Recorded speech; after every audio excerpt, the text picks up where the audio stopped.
Have you ever faced a situation where you thought you were completely unprepared, but somehow everything worked out in the end?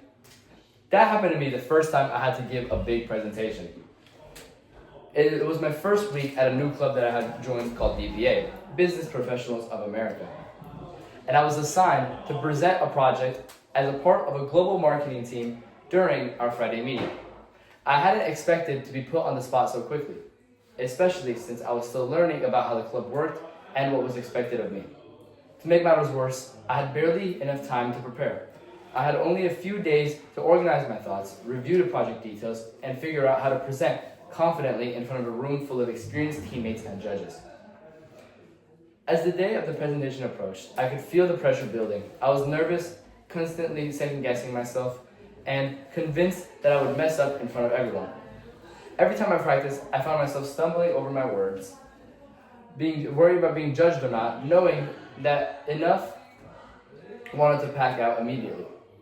In the morning of the presentation, I woke up extra early to rehearse one last time. I went over my notes, practiced in front of a mirror, and tried to remind myself that I knew the material.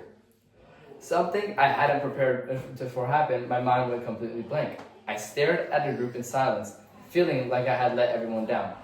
For a split second, I thought I might walk away, but then I remembered something my parents once told me.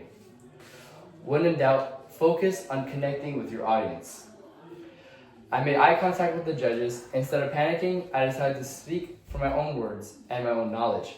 I started explaining the project in my own words, using examples and breaking down key points in a way that I felt natural. I stopped worrying about being perfect and focused on delivering the message as clear as I possibly could.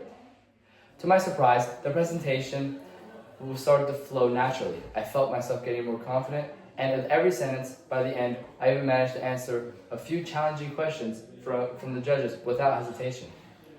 It felt like a huge relief to know that I could rely on my instincts when I need to. After the presentation, one of the judges came up to me and with a smile and said, "Good job, you really owned the room." I went from feeling completely unprepared to receiving a positive feedback, not just from judges, but also from my teammates who complimented me on how I handled myself under pressure. This experience taught me an important lesson.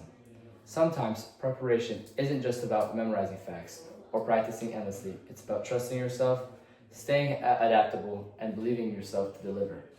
I realized that confidence doesn't come from knowing everything. It comes from being present and willing to take a chance.